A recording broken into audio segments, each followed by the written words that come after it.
Good Hi, morning. sis. Good morning.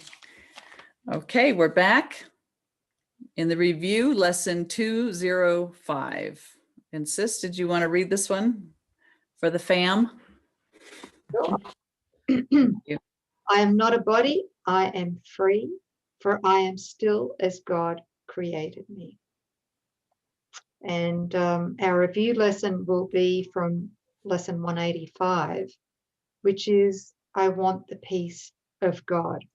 And Sis and I were just saying, it feels like we just did this yesterday. I want the peace of God, right? Yeah, it does. So that's good. Yeah. The peace of God is everything I want. The peace of God is my one goal, the aim of all my living here, the end I seek, my purpose and my function and my life, while I abide where I am not at home. I am not a body, I am free, for I am still as God created me. Yeah, so maybe we might dig into the review lesson 185, I want the peace of God. Can I just interject something that I heard just while you're reading? This is as far as mythical me can go. This is the furthest along that we can arrive where we desire, and desire is what we experience. When we desire the peace, that is that status of there is nothing in this world that I want. I need to be still a moment and give audience to the voice for Holy Spirit, because I don't know what anything is for. I'm not going to make any decisions. I'm not going to move without my right mind, because I know how that's going to end up, right? It's I want the peace of God. And that peace of God is that fertile ground. That's the scouring out, making room for truth and love, which is what we are, to enter into the mind. So peace is that precursor that's accompanied with the entrance of love and truth. They are there already, but while we're defending and keeping our mind busy on body thoughts and being distracted, there is no room for that. So this is why this is so important, because this is the culmination of what mythical me comes to, and it's the only decision that we can make, and we need to make that ultimate decision with all our heart. And it's interesting because I see this, the world would be completely changed should any two agree. These words express the only thing they want. So where two or more are joined, the I is there, and the I is declaring, I want the peace of God and nothing else. That means we have exhausted this gap. There's nothing in this gap that we want more than the peace of God. And if two people come to that recognition simultaneously, he's saying the world would be healed. Not just a few people. The world, the sun. That would be the awakening. Well, that hasn't happened yet. Right? No. Yeah. Well, the fear of God, right? The fear of God is we're talking about those obstacles to peace, and they're all centered around the body. And so it's really surmounting this incessant, very tenacious belief that we are this body figure, but it is doable. It is doable when we recognize through holy relationship that the body offers us nothing that we want, in contrast to the love we experience when we're willing to join with the brother beyond the body. Right. So backing up a bit, sis. Yes. We can't really rest in the peace of God. We won't know the peace of God until such time as we have honest relationships. Mm-hmm. And the first honest relationship is with ourselves. Yes. Most of us live under a tyranny of self-denial and self-betrayal and self-abandonment. Can you give some examples to the people who are listening right now about, specifics that they can relate to? I can't even remember. Okay. So, the people pleasing, every time we abandon ourselves because we want somebody else to like us or to approve of us, when we communicate wearing a certain mask for, I show up one way with this one part of my life, I compartmentalize. I'm very spiritual with my spiritual family, but I'm totally different when I go to the office. These are all ways in which we send that message to ourselves that as ourself, we are unworthy, we are flawed, we don't want the world to see that. And certainly we're not love. And we place it outside of ourselves and we're just trying to be everything for everyone. Okay, that's that abandonment of the self. And we first have to learn how to cultivate an honest, authentic relationship with ourself, allowing ourselves to say, do, think, and move in accordance with how we truly feel. And that's that 7 keys to authentic relating we keep harping about, which is down below in the list of resources. The 7 keys of authentic relating. Yes. That is, it's a prerequisite for peace. Mm-hmm. Because, and I do recall, not much, but I do recall in my earlier special relationships, Mm-hmm. really abandoning myself, betraying myself to try and meet the needs of the partner to keep the specialness going. Yeah. Right. It wasn't until many years later that I realized I was a peacemaker. Mm-hmm. I think a lot of us are peacemakers, but it's the ego's peace that we're trying to keep. Yeah. Keeping the family together so that we can feel somewhat safe in turmoil. Somewhat safe in turmoil. Mm-hmm. That's exactly right. Thank you. Mm-hmm. Yeah, let me just see here if I've got some notes. Yeah. Okay, the necessary prerequisite to feel the peace of God is the acceptance of our changeless innocence. And we've said this many, many times before. It's not just an intellectual acceptance. It has to be the felt state. There has to be, we know we've accepted our changeless and incorruptible innocence when we can sit in that stillness. Mm-hmm. And there's a kind of a very quiet joy that enfolds us gently with its wings. Mm-hmm.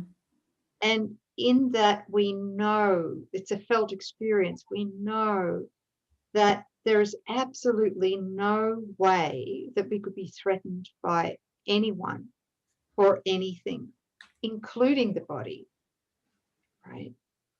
It's that peace that, because we know we're not guilty. Mm-hmm. And because we know, sorry, I should back up a bit. We know there is no sin. Right.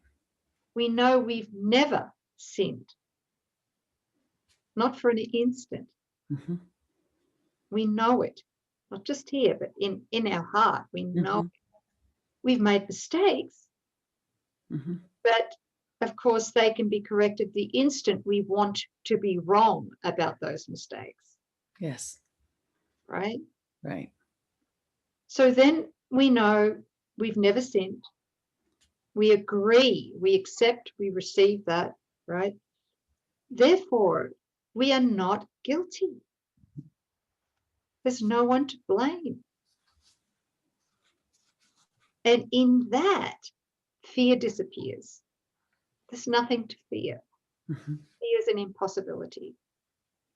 So there's this felt state of infinite fearlessness. And in that fearlessness, there's the innocence. And there's the peace. Yeah. We can really rest in the peace of God.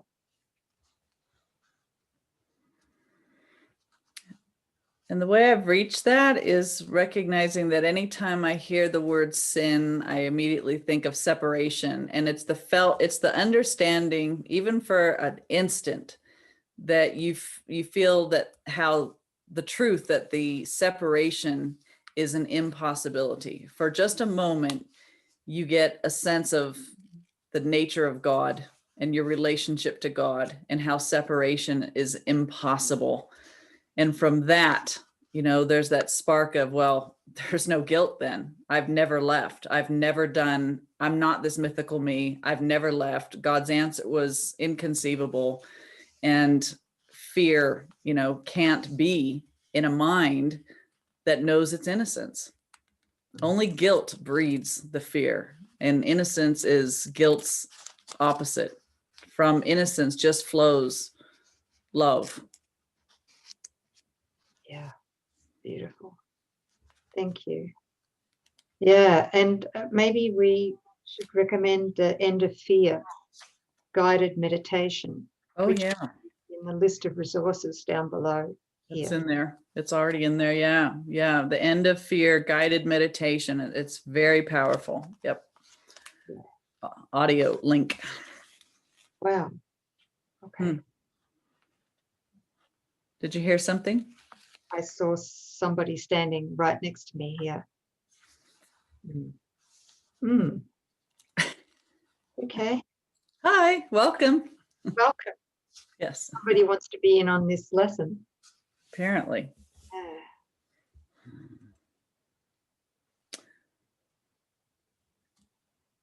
Looking back on the highlights in this lesson, the mind which means that all it wants is peace must join with other minds, for that is how peace is attained. That's powerful. That's the proof again. We need our brother. There's no solitary peace. Oh, there's the bullseye right there, sis. Yeah. There's no solitary peace. It's like healing. There's no private, personal healing. Yes. Healing is shared. Peace must also be shared. Right. Oh, that's so freeing, isn't it?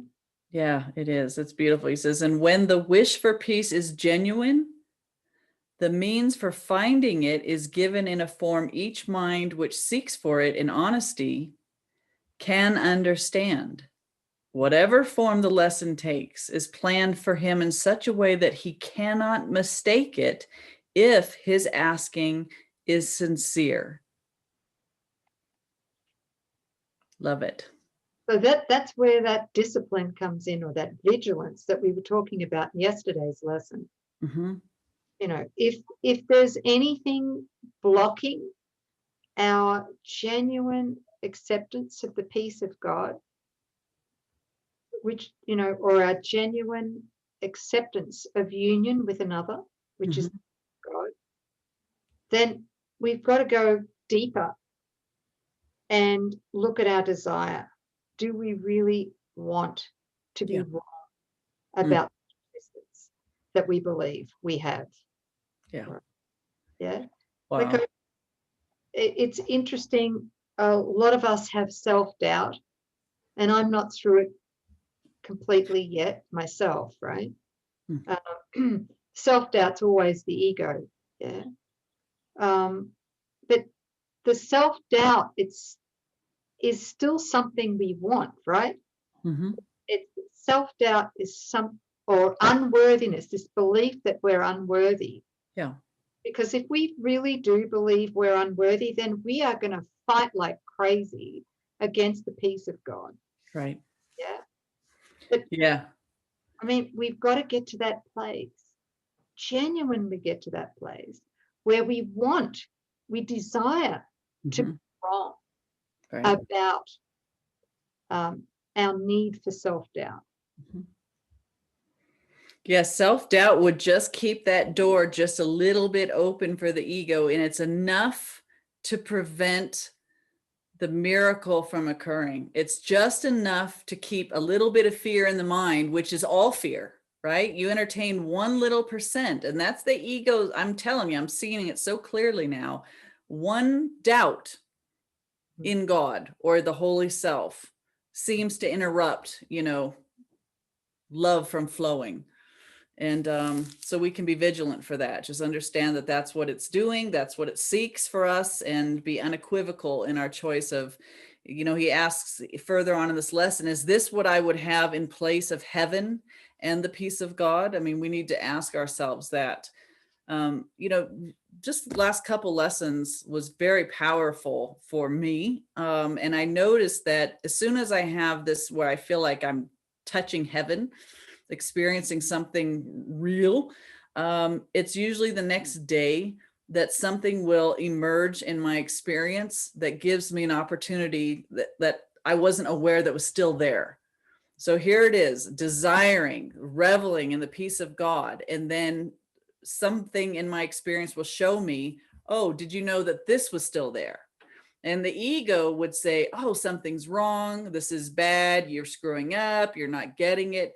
No. It's absolutely, he's talking about like when you really mean it, the lesson's going to come in response to your desire to show you where you're still blocked from experiencing that peace. Did you know that you were still cherishing this story from the past? Oh, so it's all for you. It's an answer to your desire for the peace of God, because you can't have that peace while that boulder is still lurking in, from the illusory past or the body or whatever. I just want to encourage you that nothing's wrong when that happens. It's for you. So actually, in actual fact, when there is an ego backlash like that, it's a gift. It's an answer to what we asked for. Yeah. Okay. Because he says to devote your practice. Go ahead. Sorry. You go, sis. Because he's asking us in following this lesson, the practice periods is for careful searching of your mind to find the dreams you cherish still. And Holy Spirit will bring these up. Your brothers will show you where you still are harboring something, some cherished idol in the gap. Go ahead. Yeah, no, that's good. I don't have anything to say. Yeah, thank you, sis. All right. And take comfort. No one who truly seeks the peace of God can fail to find it.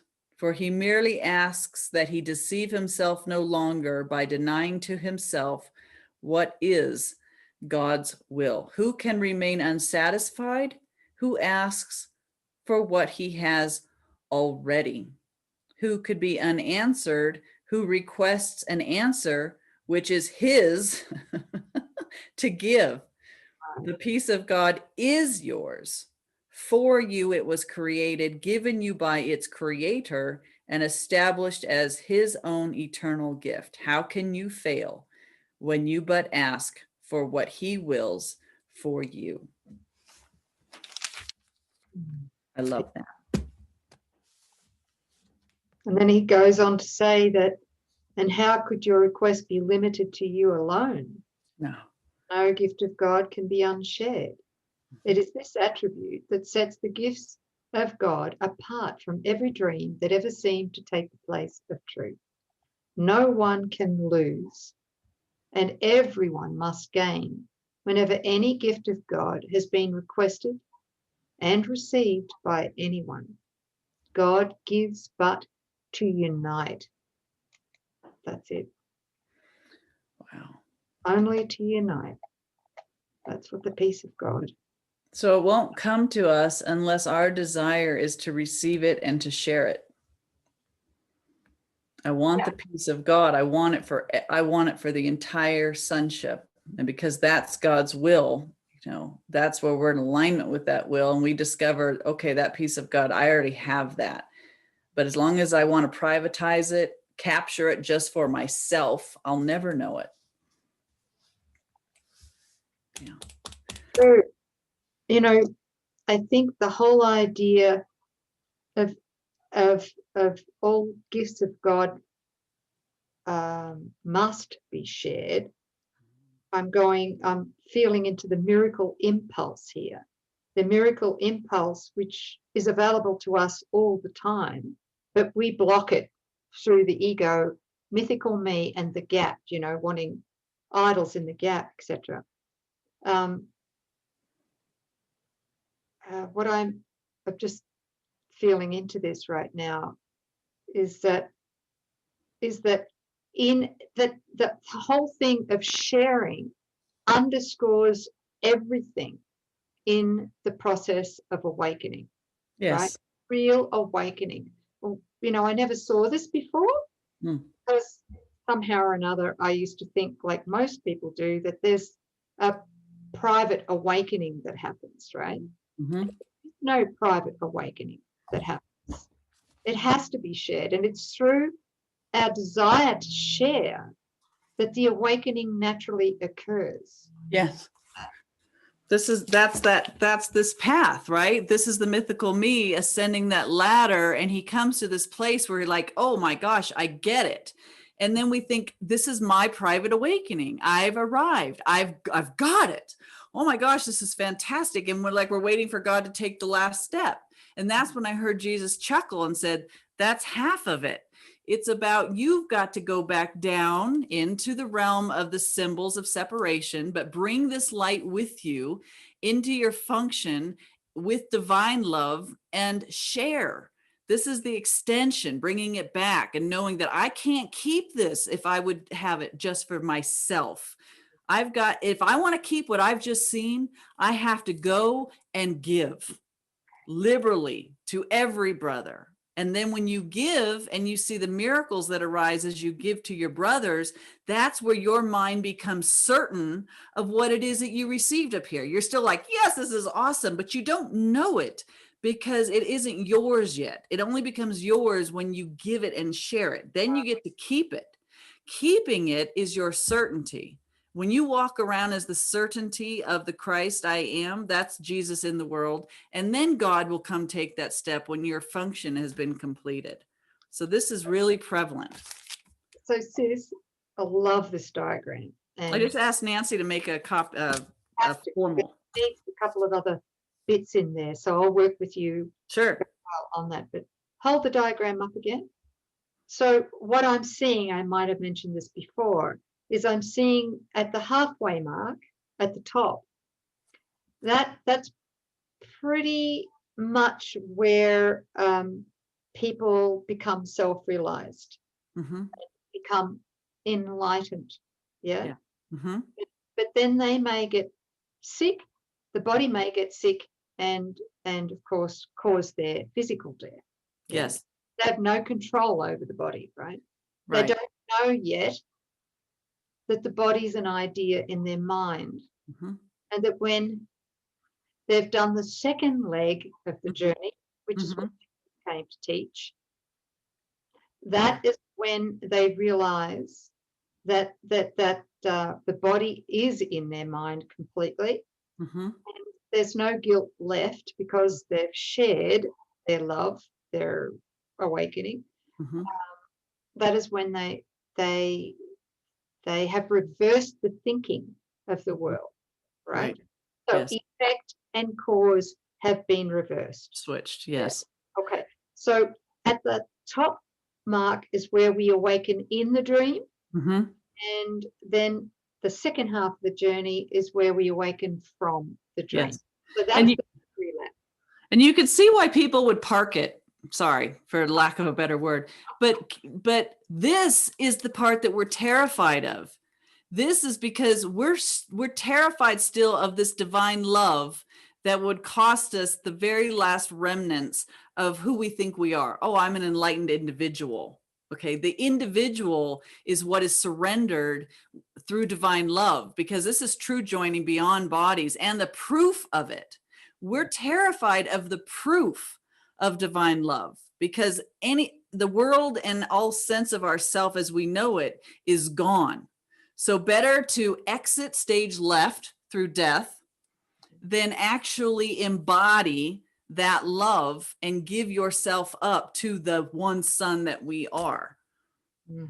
Yeah, I can really, yeah. This is good enough.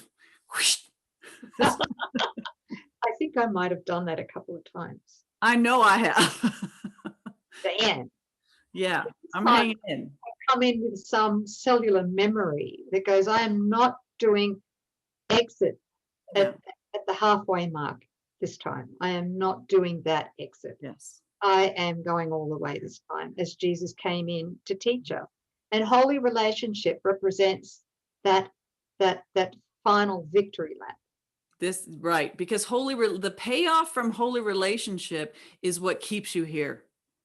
It keeps you in your function. It keeps you here. It keeps you like, I know I'm not this body, but I've got to function. We're in service. We're in service to the sonship because of the Father's will, which is ours. And you guys are giving us that, like the joining and the sharing, the felt state of beyond the bodies, communication beyond, words, is what keeps our desire singular only for this. We love, okay, thank you.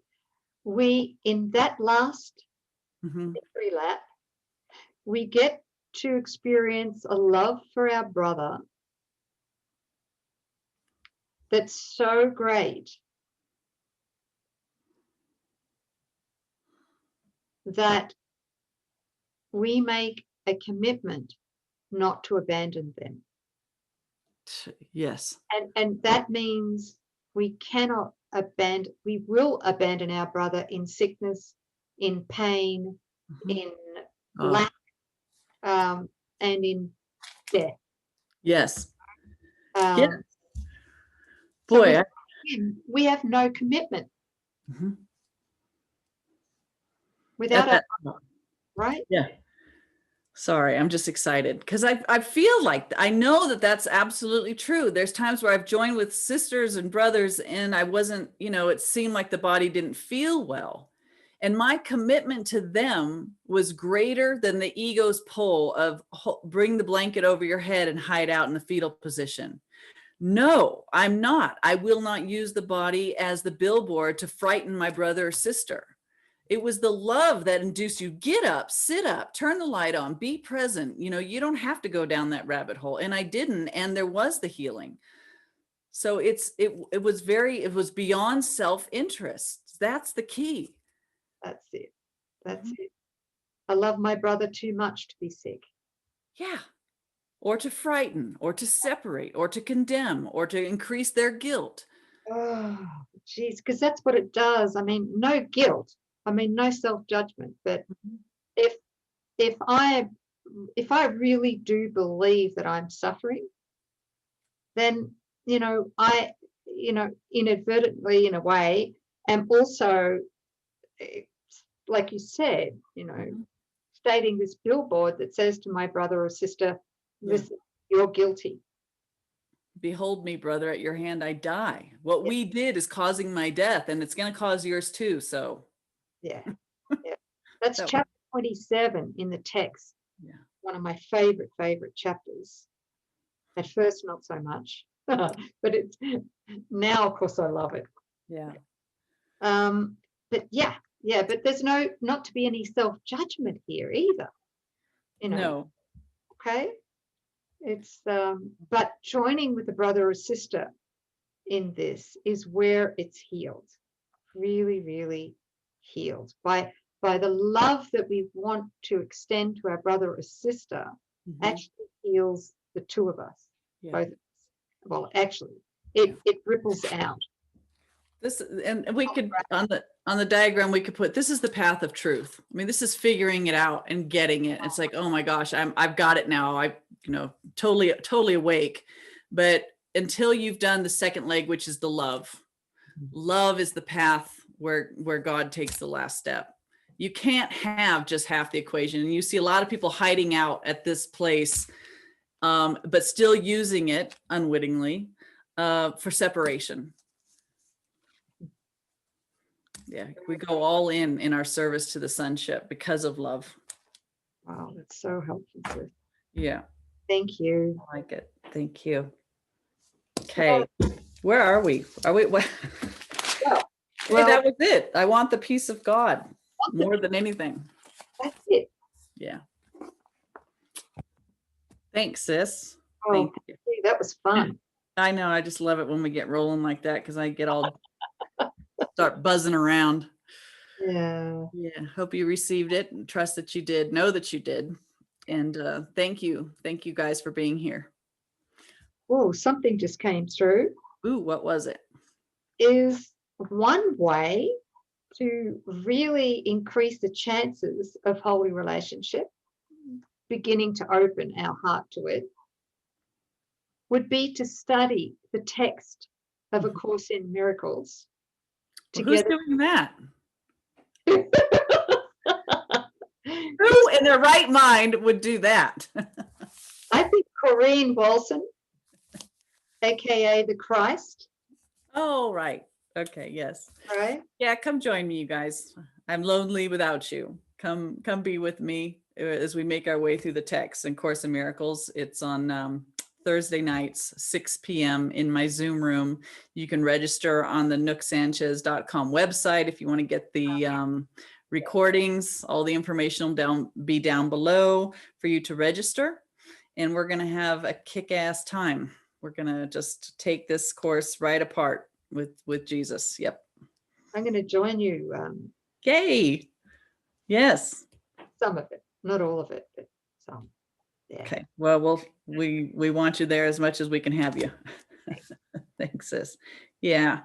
So sign up. Come along. This is going to be awesome. In fact, it is awesome, right? We've already started this. It is awesome. It is awesome. Yes. Okay. Amazing. We're having a great time. Yes. Yes. All Okay. right. Love you all. Everyone, we love you. Thank you. Bye-bye. Thank you. Thanks. Christ.